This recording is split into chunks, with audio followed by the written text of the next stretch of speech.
आज आपण हिरव्या वाटणाची बटाट्याची भाजी करणार आहोत. त्यासाठी कोथिंबीर घ्यायची 1 वाटी, 10 ते 12 लसूण पाकळ्या, 5 ते 6 हिरव्या मिरच्या घ्यायच्या, 1 इंच अद्रक घ्यायची आणि याचं वाटण करून घ्यायचं. अर्धी वाटी पाणी घालून परत एकदा वाटण करून घ्यायचं. याची पेस्ट तयार झाली की पुढची प्रोसिजर करायची. एक कढई घ्यायची, त्यामध्ये 2 चमचे तेल, अर्धा चमचा मोहरी घ्यायची आणि एक बारीक चिरलेला कांदा घ्यायचा आहे. कांदा थोडासा फ्राय झाला की कढीपत्त्याची पाणी घालायची आणि थोडंसं हिंग घालायचा, हळद घालायची आणि बटाटे घेतलेत मी चांगले 2 कापून, त्याचे सालं काढून मोठ्याला फोडी करून घेतल्यात.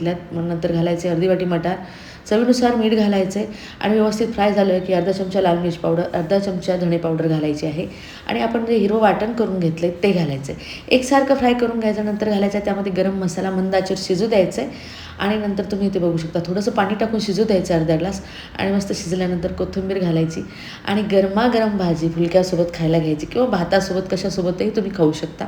अगदी मस्त लागेल. नक्कीच ट्राय करून बघा आणि भाजीला एन्जॉय करा.